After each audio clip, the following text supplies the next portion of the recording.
a comprehensive approach to tackling the perennial issue of crime and violence in Belize. That's what the Ministry of Home Affairs unveiled in grand fashion this morning. The National Crime Fighting Strategy 2018-2020, which has been in the making for some time, was introduced earlier today before a congregation of senior police officers. The line of attack, according to Commissioner of Police Alan Wiley, is to confront the issue from multiple angles. There are 4 salient goals. Our priorities are the reduction of murders and gang violence in Belize City and across the country, prevention, interdiction, and successful prosecution of criminals, and the restoration of public confidence.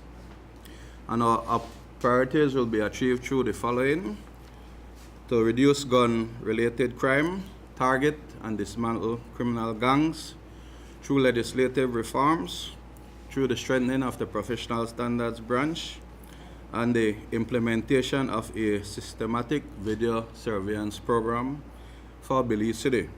To achieve this end, the Belize Police Department has to first put together an anti-gang task force. The department will establish an anti-gang task force that will be charged for the investigation of specific gang-related crime with a view to have these cases brought before the court. The Belize Police Department will aggressively investigate and prosecute suspected gang leaders and their financiers for financial and other crimes using all available laws at its disposal. The Belize Police Department will aggressively seek to eliminate the proliferation of illegal guns and ammunition countrywide through the collection and analysis of intelligence. The Belize Police Department will ensure that all guns, upon being presented for renewal of licenses, are test-fired and the results entered in the Integrated Ballistic Identification System. The objective of the crime-fighting strategy is ultimately for prosecutors to be able to successfully convict suspects in criminal activity. The task force, as we say, will be experienced investigators. We will be seeking some additional support and training for those officers because it's a new venture, but we are also working with our CIB. We're looking at the structure, we're looking at the personnel who are there, and if we need to tweak and do changes, we will do change.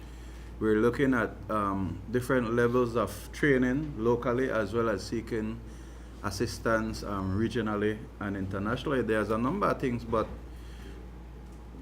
the department always tries to put its best foot forward in terms of investigation.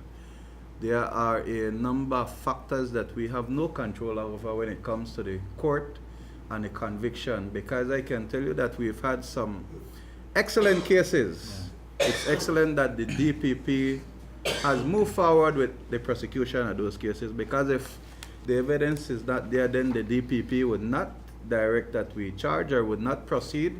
A magistrate court would not conduct a preliminary inquiry and send it forward to the Supreme Court if there was not evidence. Minister of State Elodie Aragon Jr. reiterated the position of the Ministry of Home Affairs, where it concerns a crackdown on criminal activities involving gangs and guns. These 4 main areas that will be focused upon, each with their specific goals and objectives, speaks to the kind of work that the police department needs to engage itself if we are to make an impact on crime in this country.